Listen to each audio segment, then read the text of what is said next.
అర్ధరాత్రి సమయం గాఢ నిద్రలో ఉన్నారు ప్రయాణికులు. మంటల రూపంలో ముంచుకొచ్చింది ప్రమాదం. చూస్తుండగానే 2 బోగీలు దగ్ధమయ్యాయి. అనకాపల్లి జిల్లా యలమంచిలిలో అర్ధరాత్రి జరిగిన రైలు ప్రమాదం ఒక్కసారిగా అందరినీ ఉలిక్కి పడేలా చేసింది.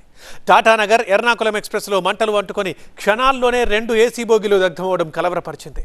ఓ వ్యక్తి ప్రాణాలు కోల్పోగా ప్రయాణికులందరూ సేఫ్గా బయటపడ్డారు. ఇందుకీ అసలు ఎర్నాకుళం ఎక్స్ప్రెస్లో ఏం జరిగింది? రైల్వే అధికారులు ఎఫ్ఎస్ఎల్ టీం ఏం తేల్చింది? అనకాపల్లి జిల్లా యలమంచిలి దగ్గర ఎర్నాకుళం ఎక్స్ప్రెస్ రైలులో భారీ అగ్ని ప్రమాదం జరిగింది. అర్ధరాత్రి సమయంలో అకస్మాత్తుగా మంటలు చెలరేగి 2 బోగీలు దగ్ధమయ్యాయి. అనకాపల్లి దాటిన తర్వాత యలమంచిలి స్టేషన్ సమీపిస్తుండగా రైల్ బ్రేక్ జామ్ అయింది. రైల్లోని ప్యాంట్రీ కారును ఆనుకుని ఉన్న B1, M2 ఏసీ బోగీల్లో మంటలు చెలరేగాయి. లోకో పైలట్ అప్రమత్తమై ట్రైన్ను నిలిపివేశారు. వెంటనే ప్రయాణికుల్ని అప్రమత్తం చేశారు. భయాందోళనకు గురైన ప్రయాణికులు రైలు యలమంచిలి స్టేషన్ కు రాగానే బోగీల్లోంచి దిగి పరుగులు పెట్టారు. టీటీఈ లోకో పైలట్ అలర్ట్తో భారీ ప్రాణ నష్టం తప్పింది. B1, M2 కోచుల్లో పెద్ద ఎత్తున మంటలు చెలరేగడంతో ఆర్పేందుకు ఫైర్ సిబ్బంది తీవ్రంగా శ్రమించాల్సి వచ్చింది. మంటల ధాటికి భారీగా పొగలు కమ్మేయడంతో రెస్క్యూ ఆపరేషన్ కష్టమైంది. రెస్క్యూ టీమ్స్ అతి కష్టం మీద కోచ్ అద్దాల్ని పగలగొట్టి ప్రయాణికుల్ని క్షేమంగా బయటకు తీసుకొచ్చారు. ప్రయాణికులంతా ఊపిరి పీల్చుకున్నారు. విజయవాడకు చెందిన చంద్రశేఖర్ సుందర్ అనే వ్యక్తి మాత్రం ఈ రైలు ప్రమాదంలో సజీవ దహనమయ్యారు. మృతుడికి చెందిన బ్యాగులో భారీగా నగదు, బంగారం ఉన్నట్లు రైల్వే పోలీసులు గుర్తించారు.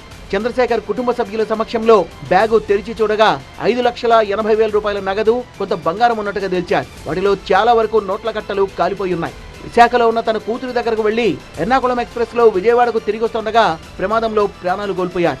70 ఏళ్ల వయసు కావడం, అర్ధరాత్రి ప్రమాదం జరగడంతో అప్రమత్తం కాలేకపోయారు. చంద్రశేఖర్ సుందర్ మృతదేహాన్ని వెలికితీసి పోస్టుమార్టం కోసం ఆసుపత్రికి తరలించారు. చంద్రశేఖర్ మృతితో ఆయన కూతురు, కుటుంబ సభ్యులు కన్నీరు మున్నీరుగా విలపించారు. దర్యాప్తులో భాగంగా ప్రమాద ఘటనా స్థలాన్ని south central railway general manager Srivastava, RPF IG aroma Singh స్వయంగా పరిశీలించారు. కోచ్లలో జరిగిన నష్టాన్ని, మంటలు చెలరేగిన తీరును పరిశీలించారు. ఫోరెన్సిక్ టీం B1 కోచ్ నుంచి DVR బాక్స్ ను స్వాధీనం చేసుకుంది. DVR బాక్స్ ఉన్న ప్రాంతం నుంచే మంటలు చెలరేగినట్లు ప్రాథమికంగా గుర్తించారు. B1 కోచ్ నుంచి M2 కోచ్ కు మంటలు వ్యాపించినట్లు ఫోరెన్సిక్ బృందం అంచనా వేస్తోంది. అగ్ని ప్రమాదానికి గల కారణాలపై దర్యాప్తు బృందం విశ్లేషిస్తోంది. అన్ని కోణాల్లో విచారణ చేపట్టి పూర్తి నివేదికను సిద్ధం చేయనున్నట్లు అధికారులు తెలిపారు. వైజాగ్ నుంచి ఎఫ్ఎస్ఎల్ టీమ్స్ రావడం జరిగింది. మెయిన్ B1 కాకుండా దానికి ఆనుకున్నటువంటి M2 బోగి ఏదైతే ఉందో అందులో కూడా ఫైర్ స్ప్రెడ్ అయింది. సో టోటల్ రెండిట్లోని కలిపి మొత్తం 158 మంది ప్యాసింజర్స్ని మనం ఐడెంటిఫై చేయడం జరిగింది. అందులో మనము ఈ సుందర్ అనే పెద్ద ఆయన చనిపోవడం జరిగింది. మిగిలిన వాళ్ళంతా కూడా సేఫ్గా ఉన్నారు. మొత్తంగా ఎర్నాకుళం ఎక్స్ప్రెస్ అగ్ని ప్రమాదంపై అధికారులు కీలక ఆధారాల్ని సేకరించారు. అటు ఫోరెన్సిక్, రైల్వే అధికారులు లోతుగా దర్యాప్తు చేస్తుండటంతో ప్రమాదానికి గల కారణమేంటి అనేది బయటపడాల్సింది.